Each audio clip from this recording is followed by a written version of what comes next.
He's putting shutters in there, I think. Yeah, shutters in here? Yeah, that'd be nice.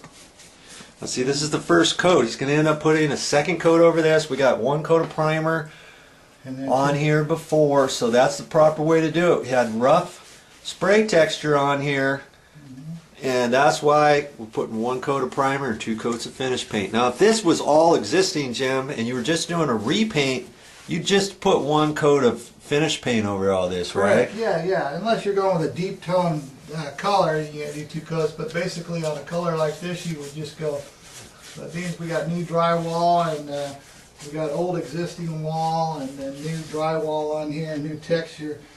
I'm just giving it a good seal, so it's going to be done. It's going to be completed, and there'll be no holidays, that's for sure. And what if somebody said, "Oh, I heard all you got to do is one coat of primer and one coat of finish."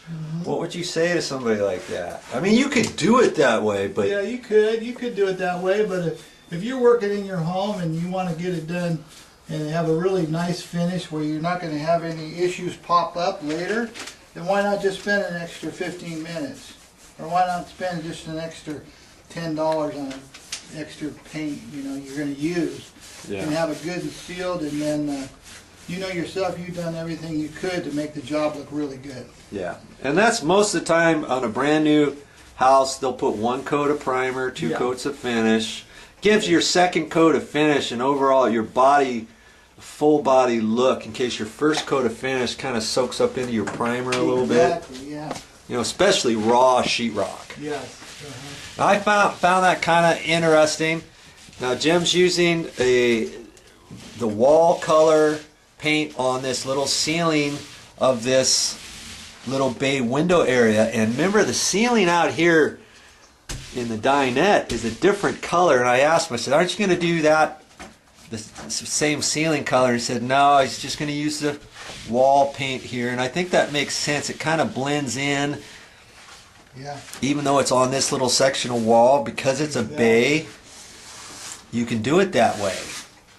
If this was the same color as the ceiling, yeah, you could get away with it. It's just going to give you a slightly different look. So, you make up your own mind on that. Yeah, it could be. This is going to look nice, Jim. Yeah, I think we're coming along here.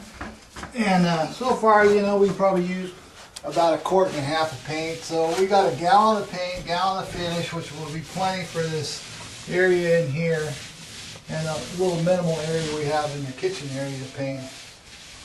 So a gallon is plenty. And we like the eggshell finish, which is just below a semi-gloss and brighter than a matte finish for washability in here in the eating area. I think it's a nice finish to have. Now, eggshell is considered the finish. They also have a color called eggshell. But yes, correct. We're calling this eggshell, meaning the finish, kind of like a low sheen, exactly, enamel, satin type look. Yeah. One step below semi-gloss, one step right? below semi-gloss, one step below satin, one step below. So yeah, it's finishes. I think gloss finishes don't use a lot of. Some people like gloss on trim to accent trim, but I like the semi-gloss look. On the trim, doors, walls, I like satin or eggshell. In the kitchen, bathroom areas. But like we said, a lot of people use throughout the whole house satin or eggshell. Use the whole, keep it all the same. So it just depends on your own preference of what finish, type of sheen you want. But on the most part, kitchen, bathrooms, eggshell. Now, before he started this, you can't really see it, but he put masking tape, 1.5-inch masking tape all the way around the windows. You can't really see it.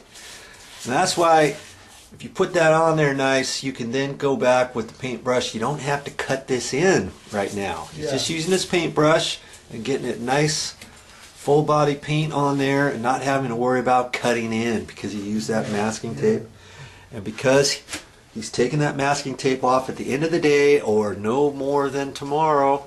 Yeah, you don't have to. Then you can use your 1.5" regular masking tape. You don't have to use the blue masking tape. Correct. That blue masking tape up there, that was just to hold something up there temporarily. But if you're going to have your tape on there for 3 or 4 days, then you go with the blue tape, wouldn't you, Jim? Yeah, and then also if you're cutting in, like say you're taping off door trim and you're doing a different color on the wall, or you're coming down with white door trim and then your walls are beige, you can use the blue tape for a nicer, cleaner line when you're doing that. Oh, okay.